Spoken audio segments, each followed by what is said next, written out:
Hello friends, welcome to Happy Meal with Sav. இன்னைக்கு கிறிஸ்மஸ்க்கு ஒரு ஸ்பெஷலான clay potல chicken biryani, chicken dum biryani hyderabadi style எப்படி பண்றதுன்னு சொல்லிட்டு இந்த வீடியோக்குள்ள போய் பார்க்கலாம். இது நீங்க clay pot அதாவது மண்பானை இருந்தாலும் அதல பண்ணலாம். நல்ல டேஸ்ட் கொடுக்கும். அப்படி இல்லனாலும் நீங்க நார்மல் பிரியாணி டபரா சொல்லிட்டு கடைகள் எல்லாம் விப்பாங்க. சோ அதுல பண்ணாலும் நீங்க இதே ஸ்டெப்பை ஃபாலோ பண்ணீங்கன்னா உங்களுக்கு சூப்பரான ஹைதராபாடி பிரியாணி ஸ்டைல்ல chicken dum biryani பண்ணலாம். சோ ஃபர்ஸ்ட் chicken எல்லாத்தையும் வந்து நம்ம 20 மினிட்ஸ்க்கு மேரினேட் பண்ணனும், ஊற வைக்கணும். சோ அதுக்கு தயிர், திக்கான தயிர் 1/2 கப், சால்ட் 1/2 டேபிள்ஸ்பூன், மஞ்சள் தூள் டர்மரிக் பவுடர் 1 டேபிள்ஸ்பூன், சிவப்பு மிளகாய் தூள் 1 டேபிள்ஸ்பூன், சக்தி சிக்கன் மசாலா நான் ஆட் பண்ணியிருக்கேன். உங்ககிட்ட வேற ஏதாவது சிக்கன் மசாலா இருந்தாலும் அது 1 டேபிள்ஸ்பூன். அது எல்லாத்தையும் நல்லா சிக்கனோட நல்லா சேர்த்து மிக்ஸ் பண்ணிட்டு அதை ஒரு 20 நிமிஷம் நம்ம தனியாக வச்சிருக்க போகிறோம். அதுக்கப்புறம் நான் பாஸ்மதி ரைஸை ஒரு 20 நிமிஷம் 20லேருந்து 30 நிமிஷம் நல்லா தண்ணியில் வாஷ் பண்ணிவிட்டு அதுக்கப்புறம் அந்த பாஸ்மதி ரைஸை வேக வைக்கணும். ஸோ ஒரு 90% வேகிற மாதிரி பாஸ்மதி ரைஸை நல்லா பாயில் பண்ண விட்டுட்டு அதுக்கப்புறம் தண்ணி எல்லாம் வடிகட்டிட்டு அதை நம்ம காற்றுல ஆற வைக்க போகிறோம். ஸோ தட் ரைஸ் வந்து உதிரி உதிரியாக இருக்கும். அண்ட் அந்த பாஸ்மதி ரைஸ் வேக வைக்கும்போது ஒரு இலை, பட்டை, 2 ஏலக்காய் அது மட்டும் போட்டுட்டு நல்லா பாயில் பண்ணிவிட்டு நம்ம மீதி இருக்கிற தண்ணியை ஊற்றிடலாம். அண்ட் அதை தட்டில் வந்து நீங்கள் ஸ்ப்ரெட் பண்ணி வச்சுக்கோங்க. ஸோ ரைஸ் ஒரு சைடு தட்டில் நல்ல பரவலாக பரப்பிட்டு அதை வந்து ஆற விட்டுடலாம். அதுக்கப்புறம் இப்போ சிக்கன் வந்து கிரேவி வந்து நம்ம செய்ய போகிறோம். ஃபர்ஸ்ட் அதுக்கு ஆனியன் 3 எடுத்திருக்கேன், மீடியம் சைஸ் 3, தக்காளி டொமேட்டோ வந்து 2, பச்சை மிளகாய் 5, இல்லை உங்களுக்கு காரம் கம்மியாக இருக்கணும் அப்படின்னா ஒரு 3 போட்டுக்கோங்க.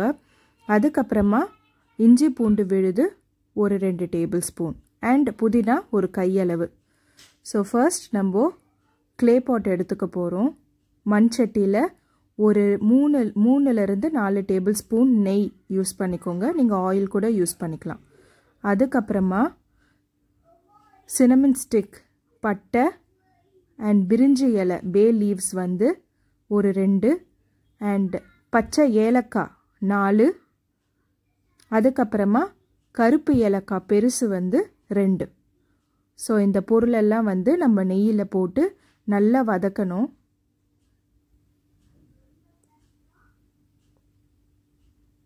நல்லா அந்த கரம் மசாலா அந்த ஐட்டம்ஸ் எல்லாம் வந்துட்டு நெய்யில் நல்லா வதங்கணும். வதங்கிட்ட பிறகு ஆனியன் நம்ம ஆட் பண்ணுறோம் நெய்யில்.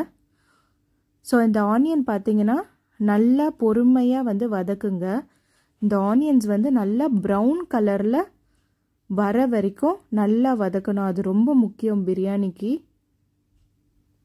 அண்ட் ஆனியன் கூட நான் 5 பச்சை மிளகா கட் பண்ணது ஆட் பண்ணியிருக்கேன்.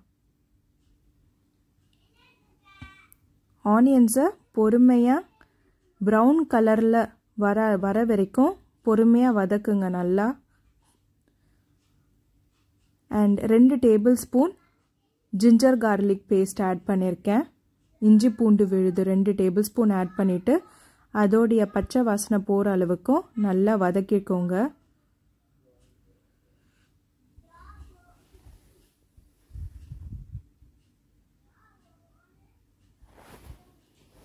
ஸோ வெங்காயம் நான் இன்னமும் பொறுமையாக வதக்கிக்கிட்டே தான் இருக்கேன். இப்போ பார்த்தீங்கன்னா அங்கங்கே வந்து வெங்காயம் ப்ரௌனாக வந்து வர ஆரம்பிச்சிருச்சு அண்ட் நெய்யில் நல்லா வந்து வதங்கிடுச்சு. அடுத்து தக்காளி ஆட் பண்ணிக்கிறோம். தக்காளி சின்னதாகவே கட் பண்ணிக்கோங்க. அப்போ தான் சீக்கிரமாக வந்து அது நல்லா வெந்துடும். ஸோ தக்காளியும் நல்லா வதக்கிடுங்க.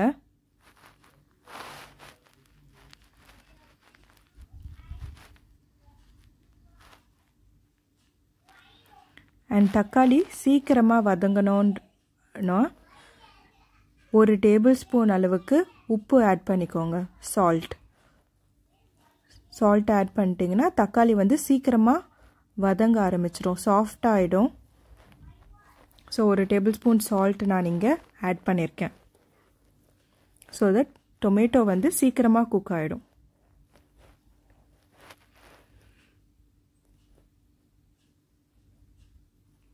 அதுக்கப்புறமா ஒரு 1/2 கப் அளவுக்கு மின்ட் லீவ்ஸ், புதினா இலை ஆட் பண்ணியிருக்கேன். புதினா இலையும் நல்லா பச்சை வாசனை போகிற வரைக்கும் நல்லா வதக்கிடுங்க நெய்யில்.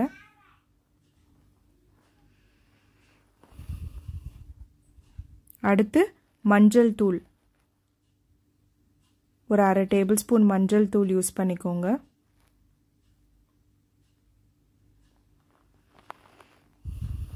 அடுத்து ஈஸ்டர்ன் பிராண்டில் ஹைதராபாடி பிரியாணி மசாலான்னு சொல்லிட்டு தனியாக விற்கிறாங்க. ஸோ அந்த மசாலா வந்து நீங்கள் உங்களுக்கு கிடைச்சதுன்னா நீங்கள் வாங்கி ஆட் பண்ணிக்கலாம், இல்லைனா நார்மல் பிரியாணி மசாலா கூட நீங்கள் யூஸ் பண்ணிக்கலாம். ஸோ அதையும் ஆட் பண்ணிவிட்டு நல்லா இந்த ஆனியன் டொமேட்டோ கூட நல்லா மிக்ஸ் பண்ணிவிடுங்க அந்த மசாலாவை.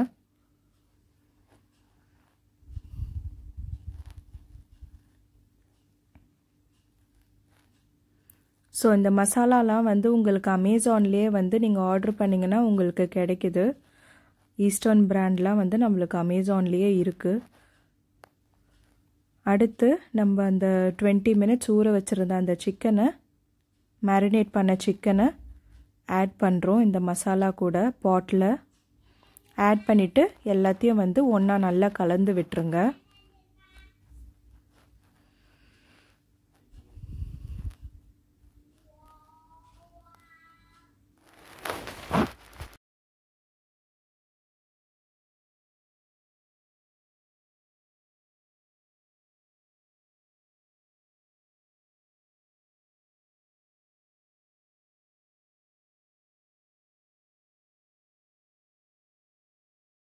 ஸோ சிக்கன் வந்து நல்லா மசாலாவோடு நல்லா கலந்து மிக்ஸ் பண்ணியாச்சு.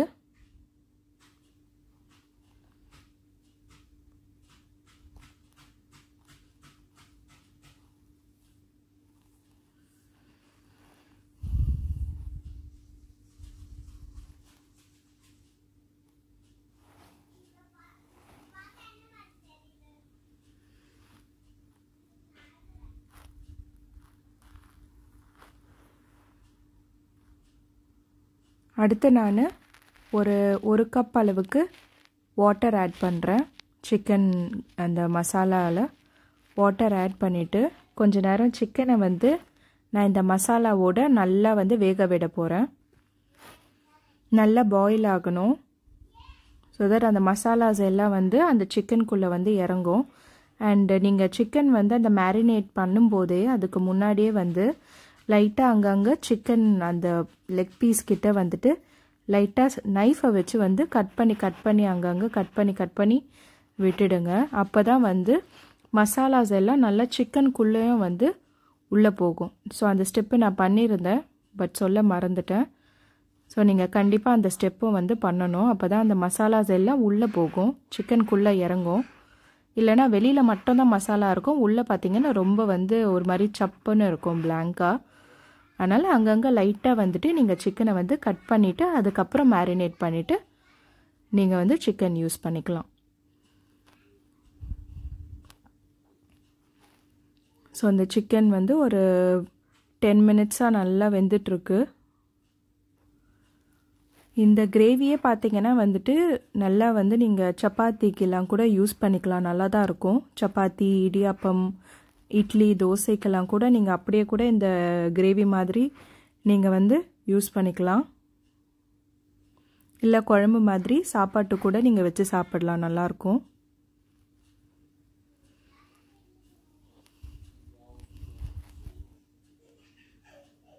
ஸோ க்ளோஸ் பண்ணிவிட்டு ஒரு 5 மினிட்ஸ் கழித்து நீங்கள் ஓப்பன் பண்ணி பார்த்தீங்கன்னா நல்லா அந்த கிரேவியோட சிக்கன் வந்து நல்லா மிக்ஸ் ஆகிடுச்சு. ஸோ நீங்கள் அப்படியே கூட நீங்கள் சாதத்தோடு நீங்கள் வச்சு இந்த கிரேவியை நீங்கள் சாப்பிட்டா ரொம்ப சூப்பராக இருக்கும். ஸோ சிக்கனும் நல்லா ஓரளவுக்கு நல்லா வெந்துருச்சு. ஆக்சுவலாக 90% வந்து சிக்கன் நல்லா வெந்துருச்சு. அதான் நமக்கு தேவை.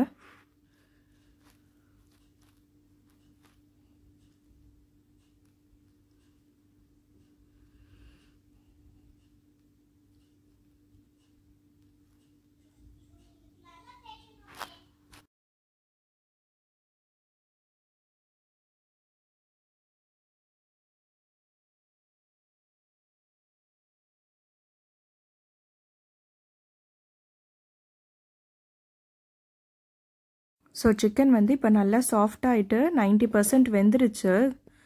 இதுக்கு அடுத்து நான் என்ன பண்ணுறேன்னா, அந்த சிக்கனில் பாதி சிக்கன் வந்து கிரேவியை வந்து நான் எடுத்து செப்பரேட்டாக பவுலில் போட்டுக்கிறேன். அண்டு மீதி பாதி வந்து நான் பாட்லேயே விட்டுட்டு அதுக்கப்புறமா அந்த வேக வச்சு வச்சுருந்த அந்த பாஸ்மதி ரைஸை வந்து இதில் அப்படியே வந்து ஒரு லேயராக ஆட் பண்ணுறேன் ஃபஸ்ட்டு.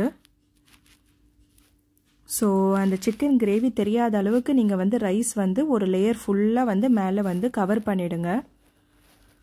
அண்ட் இந்த பாஸ்மதி ரைஸ் நான் வந்து 2 கப் அளவுக்கு நான் எடுத்திருந்தேன். 2 கப் பாஸ்மதி ரைஸ் எடுத்து நான் வேக வச்சுருந்தேன் அளவு 1/2 kg சிக்கனுக்கு.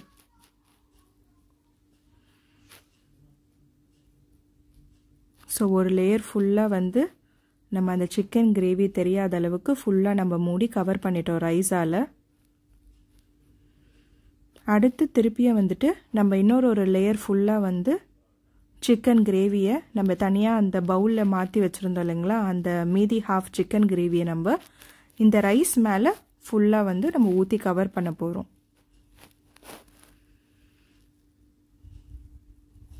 ஸோ நெக்ஸ்ட் லேயர் இந்த சிக்கன் கிரேவி ஃபுல்லாக கவர் பண்ண போகிறோம்.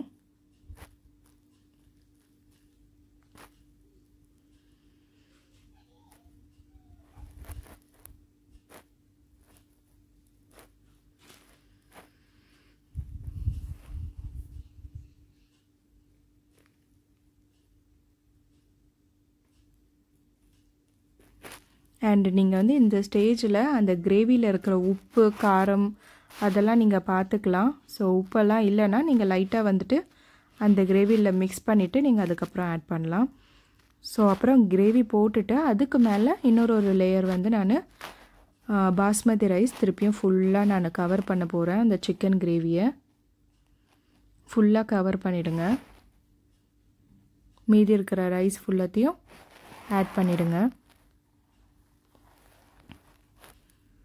அதுக்கு அடுத்து பார்த்துருந்திங்கன்னா முன்னாடியே வந்துட்டு ஒரு 10 மினிட்ஸுக்கு முன்னாடியே நான் ஹாட் மில்கில் நல்லா சுட சுட இருக்கிற பாலில் சாஃப்ரான் வந்து ஒரு 10 சாஃப்ரான் குங்குமப்பூ ஒரு 10 குங்குமப்பூ போட்டு அந்த பாலில் நல்லா மிக்ஸ் பண்ணி நான் தனியாக ஒரு பவுலில் வச்சுருந்தேன். அது ஒரு 10 மினிட்ஸாக ஊறிட்டுருக்கு பாலில் அந்த சாஃப்ரான் குங்குமப்பூ. அந்த பாலை நான் இந்த பிரியாணி மேலே ஊற்ற போகிறேன்.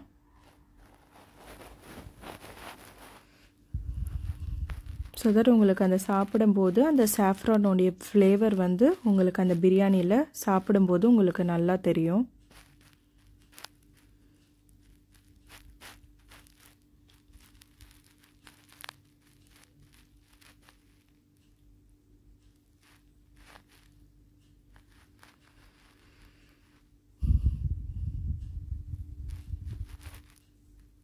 ஸோ 1/2 கப்பு பாலில் நான் குங்குமப்பூ ஒரு 10 குங்குமப்பூ போட்டு சுட சுட பாலில் அதை நான் கலக்கி வச்சுருந்தேன் ஒரு 15 நிமிஷமாக.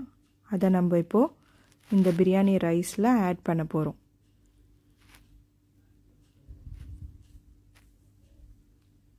அதுக்கப்புறமா மேலே நீங்கள் புதினாவோ இல்லை கொத்தமல்லியோ இருந்ததுன்னா அதை நீங்கள் மேலே லைட்டாக தூவி விட்டுட்டு இந்த பிரியாணியை ஒரு தோசைக்கல் மேலே லோ ஃப்ளேமில் தம் போட்டு வச்சுடுங்க ஒரு 45 நிமிஷத்துக்கு.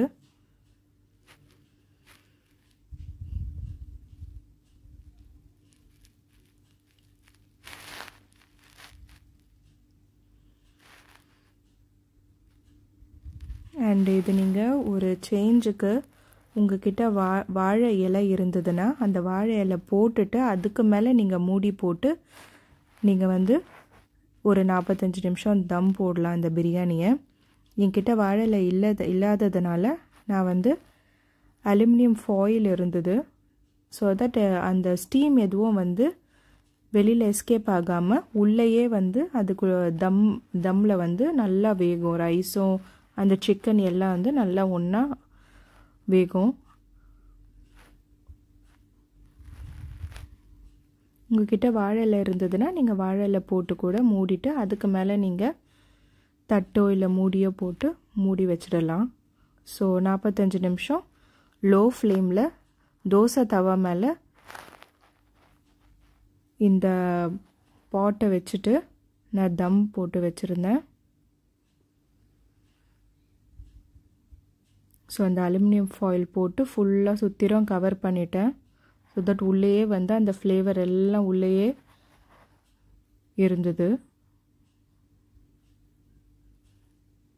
ஆஃப்டர் 45 மினிட்ஸ் சூப்பரான டேஸ்டியான சிக்கன் தம் பிரியாணி ஹைதராபாடி ஸ்டைல் ரெடி ஆகிடுச்சு. இது வந்து அங்கங்கே வந்து உங்களுக்கு ஆரஞ்சிஷாக இருக்கும், ஒயிட்டாக இருக்கும். அண்ட் அந்த சாஃப்ரான் மில்க் ஊற்றுனதுனால ஒரு சைடு பார்த்திங்கன்னா எல்லோவிஷாக இருக்கும். அண்டு சிக்கனும் நல்லா வெந்திருக்கு, அவ்வளோ சாஃப்டாக நல்லா வெந்திருக்கு. ரைஸும் நல்லா உதிரியாக இருக்குது, பாஸ்மதி ரைஸும். அண்டு ஸ்லோவாக வந்து கலருங்க, அடியிலிருந்து ஸ்லோவாக எடுத்து மேலே போடுங்க, அப்போ தான் ரைஸ் உடையாமல் இருக்கும்.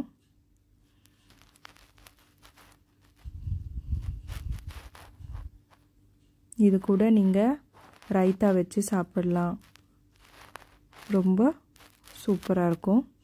இப்போ பார்த்தீங்கன்னா நல்லா சிக்கனும் வெந்துருச்சு அண்ட் ரைஸும் நல்லா உதிரியாக சூப்பராக இருக்குது. டேஸ்ட்டும் வந்து ரொம்ப நல்லா இருந்தது.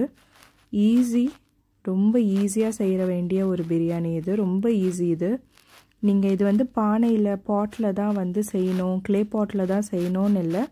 நீங்கள் நார்மல் பிரியாணி டபரான்னு சொல்லிட்டு இருக்கும், அலுமினியம் பிரியாணி டபரான்னு சொல்லிட்டு விற்பாங்க, இல்லை ஸ்டீலில் கூட நீங்கள் செய்யலாம். ஸோ அதில் செஞ்சால் இதே மாதிரி நீங்கள் ஸ்டெப்ஸ் ஃபாலோ பண்ணி லோ ஃப்ளேமில் நீங்கள் தம் போட்டு நீங்கள் செஞ்சிங்கன்னா சூப்பராக இருக்கும். ரொம்ப டேஸ்டியான பிரியாணி. அண்ட் இது ஈஸி, பிகினர்ஸ் எல்லாம் வந்து இந்த மாதிரி செஞ்சாலே உங்களுக்கு ஈஸி. ஏன்னா அது குக்கரில் செஞ்சால் ஒரு சில டைமில் ஒரு சில பேருக்கு குழஞ்சிரும்.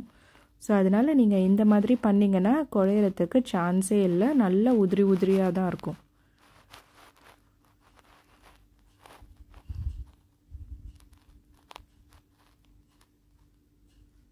ஸோ நான் வந்து இந்த சிக்கன் தம் பிரியாணி ஹைதராபாடி ஸ்டைல் வந்து எக்கோட அண்ட் குக்கும்பர் ஆனியன் ரைத்தா வச்சு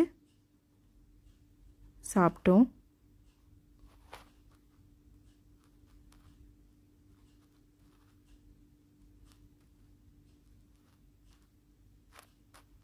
இது ரொம்ப டேஸ்டியாக ரொம்ப நல்லா இருந்தது. அண்ட் உங்களுக்கு ஹைதராபாடி மசாலா தான் யூஸ் பண்ணோன்னு இல்லை, உங்களுக்கு நார்மல் செட்டிநாடு மசாலா உங்களுக்கு கிடைச்சதுன்னா கூட சக்தி மசாலாலலாம் வந்து பிராண்டிலலாம் செட்டிநாடு சிக்கன் மசாலா பிரியாணி மசாலான்னு சொல்லிட்டு விற்கிறாங்க. அந்த மாதிரி நார்மல் பிரியாணி மசாலா கூட நீங்கள் வாங்கி இந்த ஒரு க்ளே பாட் ஸ்டைல்லையோ இல்லை அந்த பிரியாணி டபரா வாங்கி அந்த ஸ்டைல்லையும் நீங்கள் செஞ்சு பாருங்கள், உங்களுக்கு ரொம்ப பிடிக்கும்.